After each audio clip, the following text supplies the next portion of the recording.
The Milwaukee Bucks were actually booed by the home crowd at one point in the third quarter of this game against the Hawks. And honestly, it was justified in a game where they lose by 21 points.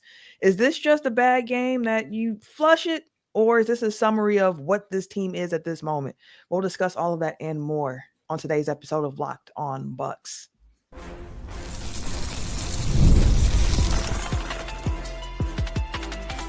You are Locked On Bucks, your daily Milwaukee Bucks podcast, part of the Locked On Podcast Network, your team every day. What it do? Welcome to Locked On Bucks, part of the Locked On Podcast Network, your team every day. I'm Camille Davis, an NBA analyst with the Locked On Network and co-host of the Technical File podcast. Joining me is Frank Madden, longtime voice of the pod and the founder of BrewHoop.com. And we truly do appreciate you tuning in and making Locked On Bucks your first listen every day, even when the Bucks have lost 4 straight. We are free and available wherever you get your podcast, as well as on YouTube. Plus, you can find us in newsletter form. Head over to LockedOnDaily.com and sign up for the free Locked On Bucks newsletter. Today's episode is brought to you by Game Time. Download the Game Time app, create an account, and use the code LOCKEDONNBA for $20 off of your first purchase. Now, Frank, tonight the Bucks caught in big L, 145-124.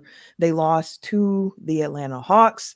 And now the Bucks currently sit 40-34 on the season as the 6th seed in the East, 2 games behind the 5th seeded Pistons and 4 games ahead of that 7th seeded Hawks team that we just lost to. That Hawks team that also now has a tiebreaker over the Bucks.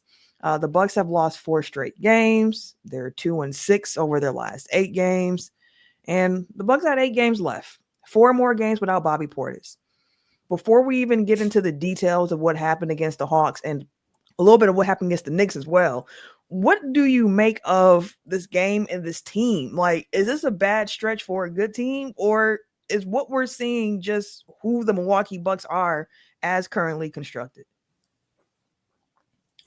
I mean, is Damian Lillard as part of what the Bucks are currently constructed? I mean, that's probably like the first question, right? Is like, are you even holding out hope for Dame to come back? I think it's hard. I mean, it's hard to watch this team and think that they can win a first round series without Dame. I wouldn't favor them to win a first round series with Dame at this point, especially if they're going against the Knicks, who have, beaten them soundly, I guess three times out of 3.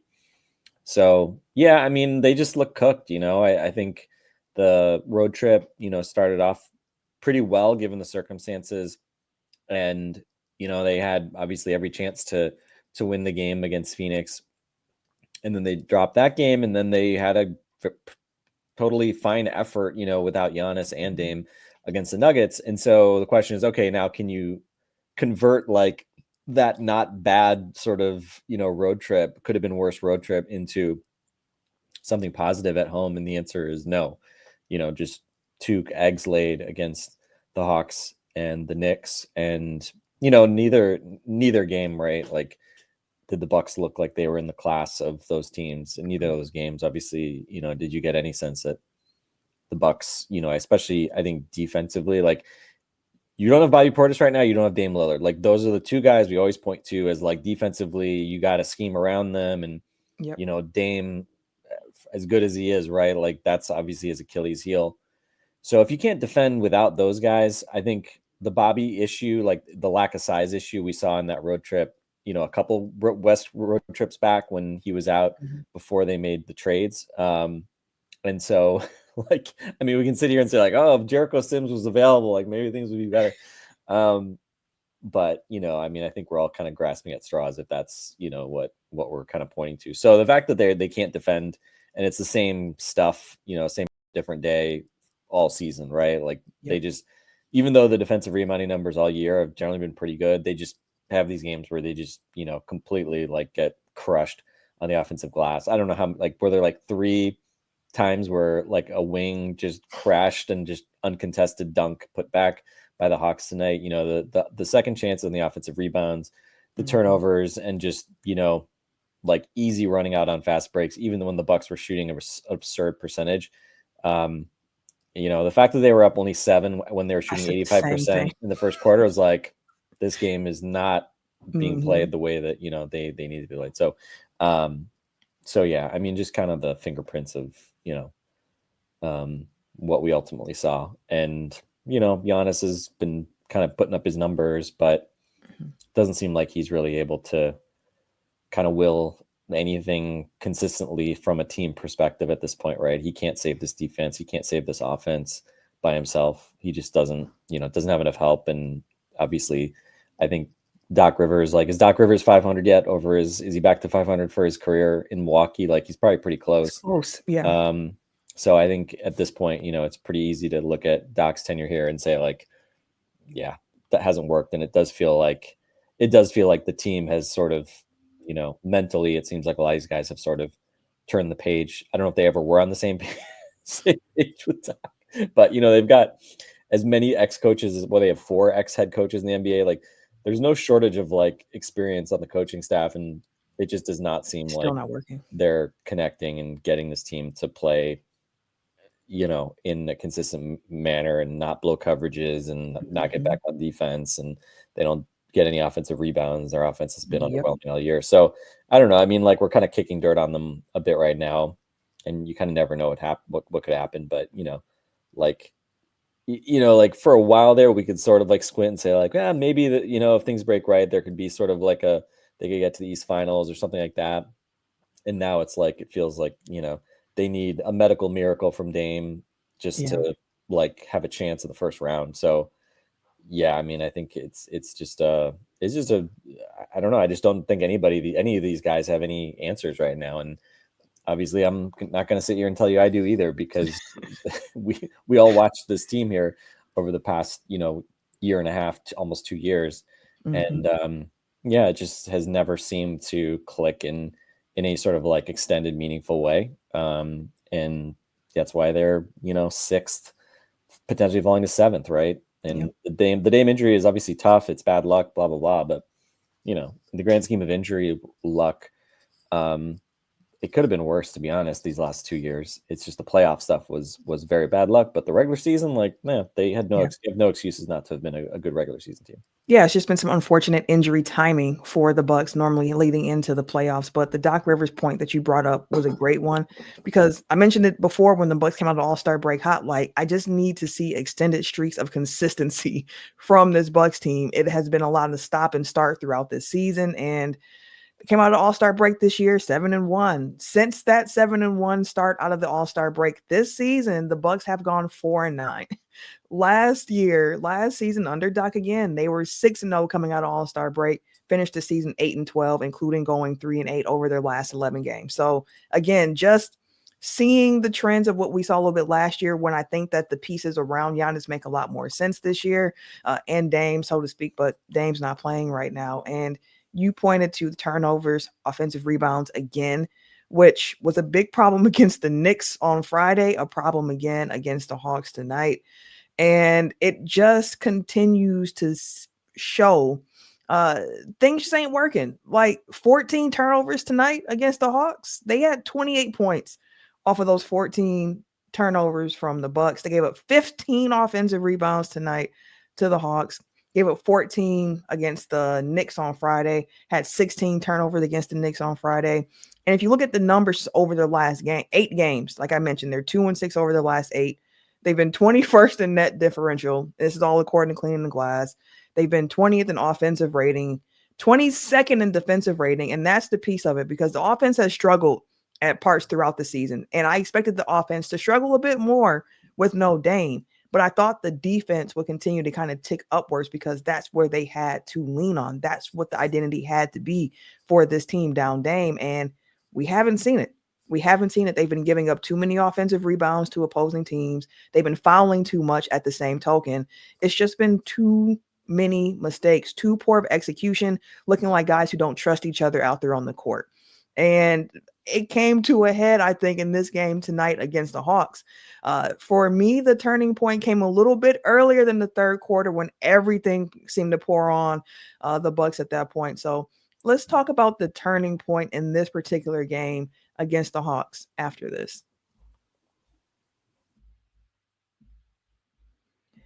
Game time. Listen, that is where you need to go if you're trying to get live tickets because there is nothing like watching basketball live. The energy of the crowd, sound of the sneakers on the hardwood, maybe even seeing a celebrity at courtside. So if you want to catch a game in person, head over to Game Time because it makes getting tickets easier than ever. Games Time new feature Game Time Picks filters out all the fluff and it shows you only the best deals on great seats so you don't have to waste time scrolling through thousands and thousands of tickets. You can have a peace of mind because you're able to view your seat, like the view from your seat before you actually buy your ticket. No surprise fees. Plus, there's a lowest price guarantee so you can always book with total confidence. Take the guesswork out of buying tickets with Game Time Picks. Download the Game Time app, create an account, and use the code locked on NBA for $20 off of your first purchase. Terms apply. Again, create an account, redeem the code LOCKEDON NBA for $20 off. Download Game Time today. What time is it? Game time. The turning point in this shellacking the Bucks took against the Hawks. Now, you mentioned earlier that in the first quarter, when you saw the quarter end and the Bucks were up by 7, and they were shooting like 85% from the field, how you just had a moment of like, this don't feel like the best omen going forward in this game. And I felt the exact same way. I literally said, oh, it's a track meet. And the Bucks don't tend to perform too well when we get into these track meets where you just have to keep scoring. And I said, like, the lead you would assume would be bigger than 7 after shooting 85% from the field. I mean, at halftime, the Bucks were shooting 69% from the field. The first 2 quarters, 69% from the field. And they went into halftime down by 7. Like, that's crazy. When you're shooting that well from the field, you would think that you go with the lead, but no, they're down. And then things completely fell apart in the third quarter. That felt like just the part where it was like, okay, it seems like guys are kind of giving up. We did see Kevin Porter Jr. in the fourth quarter come up with a spark, kind of get a little comeback going, but not enough. And to me, it felt like the game was really lost in the second quarter. And in the third quarter, it just completely unraveled. But what was the turning point of the game for you? Yeah, I mean, those middle 2 quarters, they were outscored by 33 points, 81-48. And, 17 points in the third quarter, like, how many times have we seen it? Like, I don't think like, Doc and the coaching staff are like telling them to, have poor effort and be disorganized on defense and make mistakes, right? But they're obviously haven't been drilled well enough by the coaching staff and they don't execute whatever it is they're supposed to be doing to the level that they need to. And I thought against the Knicks, like you saw that especially they made a very clear decision that they were going to stay on Karl Towns. And when there were pick and rolls, they were not going to hedge and recover. Like it was like, if Giannis was guarding Karl Towns, you better get over the screen because he's not like Giannis ain't helping. He's just sticking on Karl Towns and, just repeatedly just blow bys, red carpets to the basket. I don't think you can play that way, to be honest. So okay, Doc, you tried something different because it hadn't worked before. Really quick, and it actually weirdly worked, like to an extent. Yeah, because to that point, Doc mentioned that he was telling guys he wanted them to go under all those pick and rolls in that. He's like, they were just going over continuously. And we drilled it in the morning and something was lost between drilling it in the morning and then the execution of it during the game. Yeah. And, I guess players aren't used to going under screens against like guards and stuff. But yeah, I mean, Towns was held in check. I mean, Trae Young had 19 assists, but only 19 points tonight. So on some level, at least Trae didn't kill you with his shooting, but the playmaking, they set doubles. And I thought they had a couple of good doubles early when Giannis came out and they kind of made Trae a little uncomfortable, but then got too predictable. And we always say, like great players, you just can't defend them one way. It's not going to work. And, like everybody else just seemed to kind of get in. Although it's funny, I mean, you look at the box score, like they ultimately only finished at 35% from 3, Bucks at 34%. So the 3-point shooting kind of came back down to earth over time for the Hawks. It felt like that was what they really used to extend the lead. But they shot 33 of 46 on twos. They shot 72% on 2-point shots. I mean, unsustainable. That's just like impossible to like. It should be. I don't know how you give up that type of percentage, right? Yeah.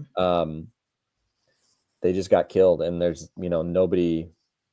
I mean, take your pick, right? It feels like the guards, the point of attack has been awful for a while, and obviously, other than a couple, attempts by Brooke where he got a couple blocks, but it, just felt like they were able to repeatedly kind of measure him up and score at the basket, and obviously like in transition and stuff, like there was nobody that they just kept in the first half, like they repeatedly like just lost guys running down the middle of the lane for layups and dunks. Yep. And it's just even like, after makes.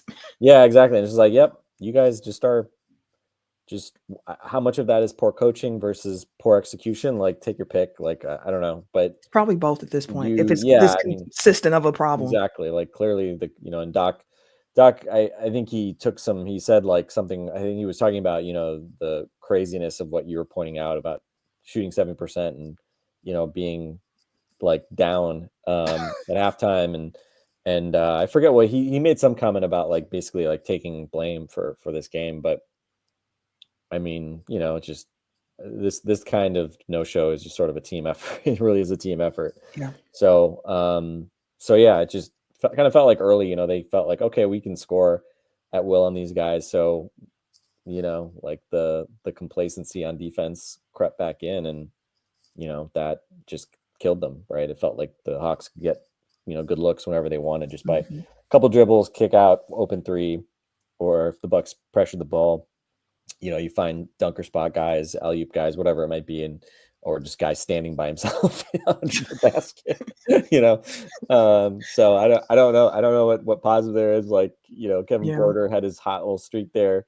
Season high 28 points for him. So had a good start. Kuzma had a good start. And then, he started just third quarter, like he was just throwing up bricks, along with everybody else.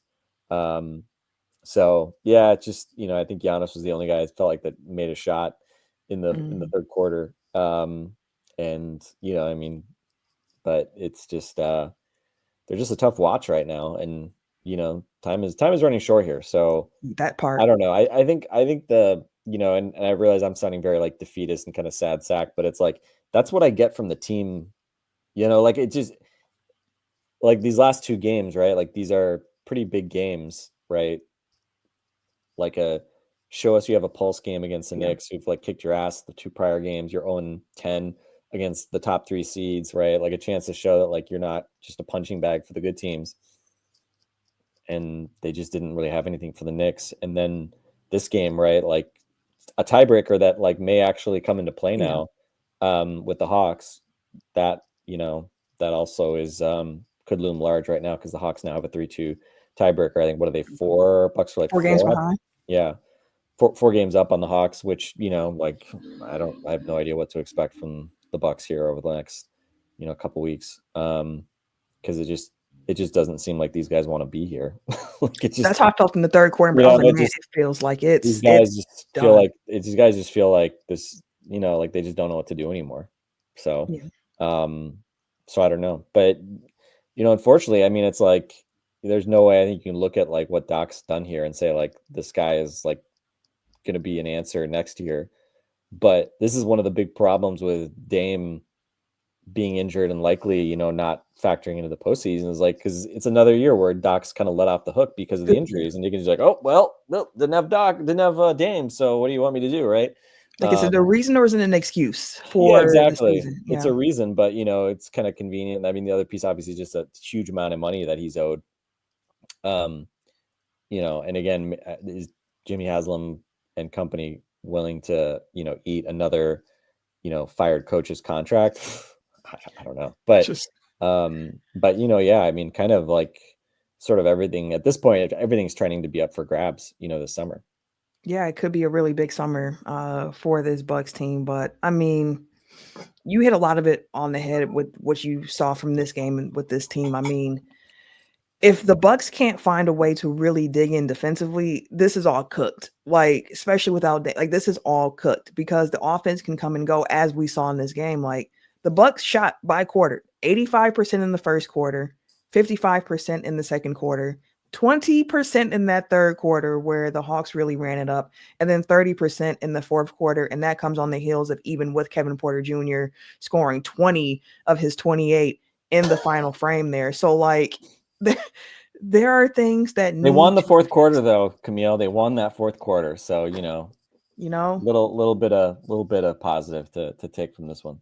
there we go. And let's try to find some more positive as we wrap up the show here in the next segment. Just kind of thinking about what we need to see a bit more from this team just to inspire a bit more confidence heading into the playoffs. What can the Bucks do to inspire that confidence? We'll answer that coming up after this.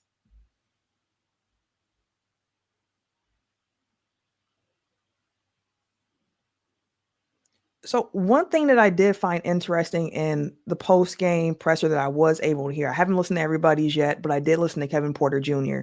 And one thing that he mentioned is that it felt at times as if the team just stopped trusting each other.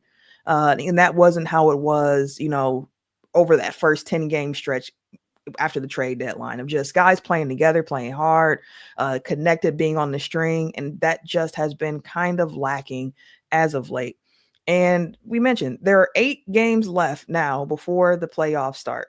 You have 4 more games to go without Bobby Portis, so you will see some reinforcements coming to the front court of this team, and the minute low won't have to be as difficult. And that's one piece of it for me for this Bucks team where I'm like, maybe they're just getting a little tired, and that's part of why you're seeing so many of these lapses on the court for him. And getting Bobby Portis back should help in that minute low for Brook Lopez, for Giannis to a certain degree, but also we're getting close to the playoffs when those minutes ramp up. So like there's a give and take with that one. But for me, like the thing I need to see first and foremost to really just start feeling a bit more confident about this team is that defense kicking back up for him, because it's just been bad over this last 8 games. And we've seen stretches where it's bad defense, bad offense, and stretches where it's fantastic. And the Bucks have to find a way to get back there. Like what we're saying in this episode, some people might say like, man, this is a really down episode, but like the film doesn't lie. When the Bucks look at the film from this game, as they did from that Knicks game, there's not going to be many positives from the take from that either. So like, what do they need to do going forward here? Just kind of up that confidence level and what they could do come playoff time outside of, like Dame miraculously coming back, because we're just going to leave that one out here in God's hands. I don't know. Well, I think first and foremost, I think the only people listening to these pods after like 2 games like this are the, and I've will occasionally fall in this group, right? Like the kind of like, screw these guys, I want to, like kick dirt on them, whatever type kind of thing stuff. So, so I don't think necessarily the optimists were tuning in today. I haven't been listening to national NBA podcasts for like the last like month or so, because I just like, I'm not going to hear anything that makes me, it makes my day better. I mean, what they can do, I don't know. I mean, like personnel wise, you've got kind of your, relatively better defensive groups available. I think the big issue obviously is, not having a backup center is obviously an issue. It's become an issue, every time when Bobby first went out, with that when his grandmother passed away and he was away from the team for a while, like they just, looked hopeless defensively. They looked small, defensive rebounding completely went in the can. And then, like, again, like I think we need to be a little careful about, what Jericho Sims like actually is capable of. Like, his on off was horrendous. Like they didn't play well with him on the floor, but I he think ate some minutes too. Yeah, he ate some minutes, and I think like, at least it prevented teams from, being able to like physically stomp on them. And, I think his mobility, his switchability, I think was definitely a positive. So, I think they absolutely miss having that ability to play, with that size consistently throughout the game. And I think that's, what you see in a game like this, where a young kind of up and down team just kind of runs them off the floor. So, yeah, I mean, they definitely could use Bobby Portis. If honestly, Camille, like I think some of it's just like they need someone to show up to sort of just change the energy with this for the team, team, and it's like, Bobby obviously is not a guy that's going to come in and, become Draymond Green defensively or something, but he will change, I think, the energy of the team a little bit because it's just the way he is. And he obviously is going to give them some size so that at least, they can have a bit more physicality, especially, on the glass. And of course, yeah, I mean, like his floor spacing, and his ability to create some shots, especially given the lack of creation, without Dame, especially from the guards, right? Like Giannis having to really carry the load. I think just the fact that you can give the ball to Bobby and have him go get a bucket, again, when he's doing like turning to his right and shooting fadeaway jumpers, I don't feel so great about that. When he's turning to his left and shooting those little like one-handed push shots that seem to be like, a 75% shot for him, like, it kind of depends which way he's turning, as far as how I feel about Bobby Portis. But yeah, I mean, they need something to sort of change the energy. I'm kind of curious, like with Ajax. I'm curious what your view is on Ajax. He's been out of the rotation for a while. We saw him play in the fourth quarter tonight. Mixed. It's kind of interesting because it's like he's not really like in some ways he's like not really a chippy player, but he gets into little tiffs with guys pretty he can be regularly. An irritant. Yeah, irritant is a fantastic word for what Ajax is. And tonight it got Trey Mann kicked out of the game, and it obviously didn't like change the outcome or anything like that. So I'm curious if Doc kind of mashes the Ajax button to try to give them some, it's like, because I think early in the season when they put him in the starting five, it was almost like, in like Greyhound tracks, like when the Greyhounds run around, they have like a little, like, what is like a little rabbit or something like that goes around the track that they chase. They follow. Yeah. Like, I feel like Ajax is that. Like, it's like the Bucks need someone to model what like effort looks like on defense. And so Ajax was kind of that, like, bunny going around the racetrack for them. And so on the one hand, like, Ajax lineups have been losers all year. Like his plus minus sucks. Like the starting five with him was a negative all year. Like I think we need to be realistic, and it's funny because like his 3-point shooting has been totally solid and respectable, but he's like he's such a terrible decision maker with the ball, and he means so well, but like it's like weird because in college I think he was like kind of like the initiator. He was like an initiator, like a basketball IQ guy almost. Yeah. And in the pros, it just feels like he makes so many bad decisions as far as like trying to dribble the ball up and losing it, or just like trying to make passes that he shouldn't, like just the pacing of the game, things like that. And so, as much as I think he's defensively, obviously he's a really toolsy guy, kind of the benefit he brings on defense, just, like you just look at the numbers, like it hasn't like helped them enough, especially given the way that teams don't respect him on offense. So, but at this point, it's like, I mean, Camille, like you only have so many different plays you can go to. Yeah. And so many combinations. After these last two games, I mean, we saw Doc go to Ajax in the fourth quarter here. I mean, again, like I would not start him. I think he's too easy to game plan when he's starting. I think that puts a target on his back. But, could you find a way to get him some minutes? Tonight would have been the night without AJ Green, who obviously I guess they missed, right? But I don't know. So I'm definitely curious to see, like, is that something that, maybe they try to bring him in as a second unit type guy. I would try to keep him away from Giannis lineups just for spacing purposes.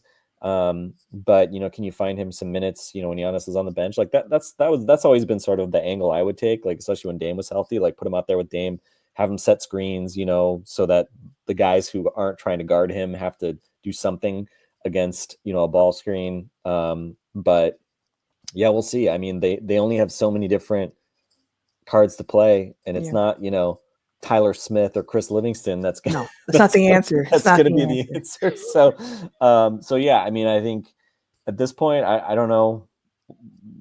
Well, I don't know what you have to lose, I guess. Maybe going with Ajax just to give you a little bit of a shot of adrenaline or something. Because obviously right now, like they need something. They need an EpiPen. Like, they need something to like give them a jolt. And I don't know. I'm running short of ideas here, Camille. I think Andre Jackson Jr. is a good lever to pull for that defensive punch. It doesn't have to be, like you said, a very long extended period of time. Just throw him out there for the energy of it all. But something I've been thinking about, this game made me think about it a lot. Earlier in the season, when Doc mentioned like there has to be consequences for guys missing assignments, for guys not doing what they have to do.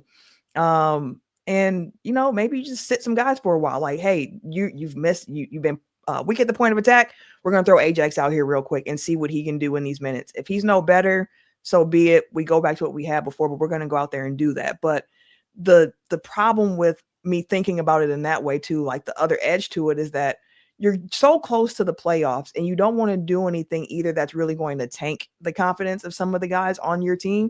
Like earlier in the season, changing the rotation, sitting guys, yes, definitely get it. But at this point, is it as smart to hold fast to that because of how many defensive breakdowns we've been seeing? Like, if we're coaching this and you just aren't executing, like, what other lever can we pull? And thinking of it a whole hog of like, we're going to start benching guys and bring other guys in just to see what happens. This close to the playoffs, that's the part of it where I'm like, I'm not sure. But I think Andre Jackson Jr., especially with the injuries that they've been facing, in small bursts can make some sense. Just see what can happen. Like, if guys are getting cooked, throw him out there and just see what it looks like in that game. It does not have to be for an extended period of time. He might go out there and get 2 fouls immediately, or he might go out there and change the course. Like, you don't know, but like, you have to do something, but not something that's drastic enough, I think, to completely tank like the confidence of guys heading into the playoffs. So like, it's a delicate balance here, but to your point about just, they don't really have that many other lever. Like, it's not going to be Chris Livingston. It's not going to be Tyler Smith. AJ Johnson is in Washington. Like, it's the only other option you really have is Andre Jackson Jr. So it's worth giving it a shot, even if it's just 5-7 minutes. Just want to eat up some minutes here for this Bucks team. So it's a thought, and I'm really curious to know too what everybody who's listening. What do you guys think about the Andre Jackson Jr. minutes? Did you have one more thing you wanted to say as we close? I mean, I was just going to say, like, as far as minutes go, I mean, like, you know, Kuzma's averaging 33 minutes a game. He's played, I think, 35 and 38 minutes the last 2 games, right? I mean, it doesn't necessarily mean that you have to just, like, outright bench somebody to get, you know, 10 Get a to point 15 across. minutes Just cut it down. for Andre, right?